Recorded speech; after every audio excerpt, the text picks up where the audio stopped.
अस्सलाम वालेकुम students, welcome back. आज हम स्टार्ट करेंगे चैप्टर नंबर 3। चैप्टर नंबर 3 है सेट्स एंड रिलेशंस। तो चैप्टर 3 की पहली एक्सरसाइज 3.1 स्टार्ट करने से पहले आपको पता होना चाहिए what is the meaning of set and relation.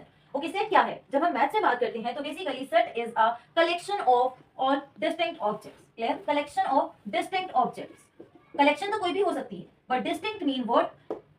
कि उसमें कोई भी चीज रिपीट ना हो, हर चीज यूनिक हो, तो कोई भी collection of distinct object we call it a set. Now relation क्या है? रिलेशन मींस कि जब हम किसी भी सेट के सबसेट्स बनाते हैं, तो कोई भी सबसेट्स का पेयर ले ले, एक सबसेट ले ले, दो सबसेट ले ले, कोई भी पेयर्स ऑफ सबसेट ले ले, तो वो क्या होता है? वो एक रिलेशन बन जाता है। जस्ट फॉर एग्जांपल, अगर मैं ए एक सेट ले रही हूँ 1 2 3 एंड बी एक सेट ले रही हूँ 4 एंड 5, इसके अब बहुत सारे सबसेट्स बनेंगे। फॉर एग्जांपल, इसके सबसेट्स का कोई भी एक पेयर ले ले, दो पेयर्स ले लें, जितने लेना चाहिए, वो क्या बन जाएगा? एक relation. Like I see R is a relation and 1 4 2 5. For example, I have taken these two order pairs. So ये क्या बन गया? एक रिलेशन। इस तरह से हम सेट्स एंड रिलेशंस को डिफाइन करते हैं मैथ्स में। अब हम एक्सरसाइज 3.1 स्टार्ट करते हैं, बाकी चीजें साथ साथ कवर हो जाएंगी। ओके, अब क्वेश्चन नंबर 1 हम स्टार्ट करते हैं। क्वेश्चन नंबर 1 के बेसिकली 4 डिफरेंट पार्ट्स हैं, जहां हमें डिफरेंट फिगर गिवन है एंड हम उस फिगर को शेड करेंगे। Basically this is a Venn diagram. Venn diagram क्या होती है कि जब हम किसी भी किसी भी सेट्स को रिप्रेजेंट करें अंडर अ रेक्टेंगुलर बॉक्स, इस तरह से डायग्राम की सूरत में रिप्रेजेंट करते हैं, we call it a Venn diagram. अब एक ही फिगर है, यू विल सी कि मैंने एक फिगर 4 टाइम्स ड्रॉ की है, because now we are interesting for 4 different solutions. इस फिगर के 4 डिफरेंट सॉल्यूशंस आए। सबसे पहले हम पार्ट नंबर 1 पे जाते हैं, इसकी फर्स्ट वाली सिचुएशन। सबसे पहले हम क्या सॉल्व करते हैं? ब्रैकेट। ब्रैकेट में क्या है? B intersection C. अब मीन बी और सी का कॉमन पार्ट। सो ये है, मैं इसके लिए हॉरिजॉन्टल लाइंस ड्रॉ कर लेती हूँ। सो यहाँ पे आप साथ साथ मेंशन करते जाएं कि जो बी इंटरसेक्शन सी है उसके लिए हॉरिजॉन्टल लाइंस है। क्लियर? देन ए का यूनियन लेना है इस चीज के साथ, ए का यूनियन। अब ए को रिप्रेजेंट करने के लिए हम वर्टिकल लाइंस ले लेते हैं, just to differentiate the region. अब ए के लिए हमने क्या ले ली? Vertical lines. यहाँ पे पहला सेट एंड ये ब्रैकेट, दोनों चीजें पहले आपने शेड कर लेनी है with different type of lines. अब इसके बाद यूनियन है। Union means what? कंबाइन करना है दोनों को। तो जब हम A union B intersection C करेंगे तो उसमें दोनों टाइप ऑफ रीजंस आ रही हैं। सो हम ये कहेंगे कि हॉरिजॉन्टल लाइंस भी आ रही हैं एंड वर्टिकल लाइंस भी आ रही हैं। सेम अब इस पार्ट की तरफ आते हैं। बी यूनियन सी सबसे पहले निकालना है। अब ये पूरा बी एंड सी, ये कंप्लीट बी यूनियन सी में आएगा। मींस अगर मैं इसको हॉरिजॉन्टल लाइन से रिप्रेजेंट कर दूं तो कंप्लीट बी एंड सी, ये सारा हॉरिजॉन्टल लाइंस आ जाएंगी लाइक दिस। तो मैं क्या लिख रही हूँ? B union C is horizontal lines. Then A क्या है? ए में हम वर्टिकल लाइंस ड्रॉ कर देते हैं like this one. A is the vertical lines. Then intersection. Intersection क्या होता है? Common region. अब इन दोनों की जहां पे ओवरलैपिंग हो रही है, जहां पे दोनों टाइप की लाइंस मिल रही हैं आपस में, हॉरिजॉन्टल एंड वर्टिकल, तो ये रीजन नजर आ रहा है। ये सिर्फ वो रीजन है जहां पे दोनों लाइंस मीट कर रही हैं। सो जो फाइनल सॉल्यूशन सेट है A intersection B union C, उसके अंदर कौन सी लाइंस आएंगी? ये वाला रीजन आएगा जहां हॉरिजॉन्टल एंड वर्टिकल लाइंस दोनों मीट कर रही हैं। अब हम पार्ट 3 पे आते हैं। सबसे पहले ए यूनियन बी हमें फाइंड करना है। मींस अगर मैं हॉरिजॉन्टल लाइन ड्रॉ कर दूं, this is A and this is B, so यहां पे मैं क्या राइट करूंगी? A union B is what? Horizontal lines. Then C is what? C is for the vertical lines, this thing. Okay, next is what? इन दोनों का union. Union means कि सारा रीजन आता है, सिंपल हॉरिजॉन्टल लाइंस भी आएंगी, सिंपल वर्टिकल लाइंस भी आएंगी, एंड जहां पे ओवरलैपिंग हो रही है वो रीजन भी आएगा, क्योंकि यूनियन है। Union means each and every element is included in your answer. तो आप लास्ट में क्या लिखेंगे? A union B union C, इसमें क्या क्या आ रहा है? Horizontal lines, vertical lines and overlapping region. तीनों टाइप ऑफ के रीजन यहाँ पे आ रहे हैं। फोर्थ में आते हैं बी इंटरसेक्शन सी। बी और सी का common part, this one mention कर दें। B intersection C is this thing. Then A पे हॉरिजॉन्टल लाइंस लगा दें। देन इन दोनों का intersection, is there any common region? No, कहीं पे भी ओवरलैपिंग नहीं हो रही। दैट मींस कि हम मैथमेटिकली लिखें तो we call it a empty solution, but यहाँ पे हम एम्प्टी को कैसे रिप्रेजेंट करेंगे? What we can say? A intersection B intersection C, ये एम्प्टी सेट है। मींस ऐसे ही आप एम्प्टी बॉक्स लगा दें, नथिंग, कोई भी कॉमन रीजन, कोई भी कॉमन पार्ट इसमें नहीं आ रहा। So it is having no solution. Part number 2। Part number 2 में अब फिगर चेंज हो रही है, हमें सिर्फ वही वाले 4 ऑपरेशंस हैं कि हमें 4 डिफरेंट टाइप ऑफ सॉल्यूशंस चाहिए नाउ फॉर दिस फिगर। यहाँ पे मैं सबसे पहले B intersection C, means B and C का इंटरसेक्शन, जो इसका कॉमन पार्ट है, तो इसका कॉमन पार्ट क्या होगा? बी एंड सी का कॉमन पार्ट, ये रीजन। सो यहाँ पे हम मेंशन कर देते हैं कि बी इंटरसेक्शन सी को हमने रिप्रेजेंट किया है हॉरिजॉन्टल लाइन के साथ। Then A is this one, इस पे वर्टिकल लाइंस लगा देते हैं। A is vertical lines. Now इन दोनों का यूनियन, सिंपल चीज है, ये और ये दोनों इंक्लूडेड हो जाएंगे। So A union B intersection C में हॉरिजॉन्टल लाइंस भी आएंगी एंड वर्टिकल लाइंस भी। पार्ट 2 पे जाते हैं। B union C, B and C का यूनियन मींस अगर मैं हॉरिजॉन्टल लाइन ड्रॉ करूं, ये हो जाएंगी बी एंड सी का union, means complete B and C. Okay, next क्या है? A is this part. A को वर्टिकल लाइन से रिप्रेजेंट कर देते हैं। A is this thing. Intersection means common region. Common region क्या आ रहा है, ये जहां पे ओवरलैपिंग हो रही है ये कॉमन रीजन है। तो इन दोनों का जो इंटरसेक्शन होगा उसमें ये जो रीजन है जहां दोनों लाइंस मीट कर रही हैं ये आएगा। पार्ट 3 पे जाते हैं। A union B means A and B का यूनियन, इन दोनों को रिप्रेजेंट कर देते हैं हॉरिजॉन्टल लाइन से। Then C is this one, इसको रिप्रेजेंट कर देते हैं वर्टिकल लाइंस के साथ। देन यूनियन फाइंड करना है। यूनियन में हर तरह की लाइंस आती हैं, simple horizontal, simple vertical and जो ओवरलैपिंग रीजन है ये दोनों आएंगे। सो यहाँ पे पहले हम सी का मेंशन कर देते हैं कि सी के लिए वर्टिकल लाइंस है। Then A union B union C, इसमें तीनों तरह की लाइंस आएंगी, horizontal, vertical and overlapping region. Four part B intersection C, B और सी का इंटरसेक्शन। दिस पार्ट सबसे पहले साथ साथ मेंशन करते जाइए। B intersection C is horizontal line, A पे vertical lines. Is there any intersection between A and B intersection C? No, कोई भी कॉमन रीजन नहीं आ रहा। दैट मींस कि यहाँ पे जो हम सोल्यूशन सेट लिखेंगे A intersection B intersection C, वो खाली रीजन आएगा, उसमें कोई भी आंसर नहीं आएगा, मींस इसका कोई भी इंटरसेक्शन नहीं है।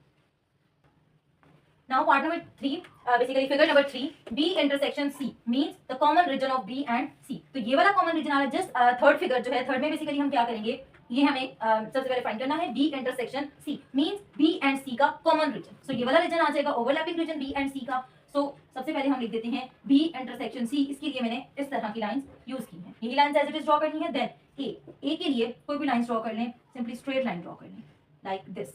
ए के लिए स्ट्रेट लाइंस। नाउ इन दोनों का union, union means simple straight line भी आएंगी, ये वाला रीजन भी आएगा एंड इनका ओवरलैपिंग रीजन भी आएगा। A union B intersection C में क्या क्या आएगा, सबसे पहले ये लाइंस, ये हमने इसका सॉल्यूशन फाइंड आउट कर लिया। बी इंटरसेक्शन सी के लिए जो लाइंस थी वो ड्रॉ करनी है एंड ए के लिए स्ट्रेट लाइन। देन इनका कॉमन रीजन क्योंकि यूनियन है, यूनियन के अंदर सारा रीजन आ जाता है। Then now move to this one, B union C means B and C दोनों।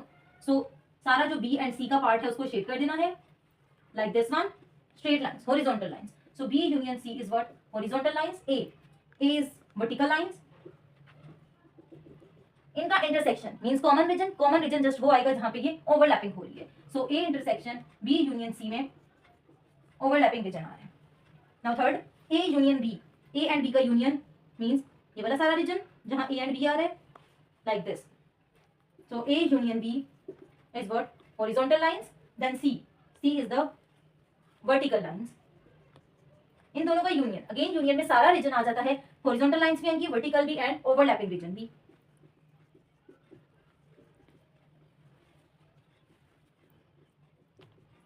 क्लियर?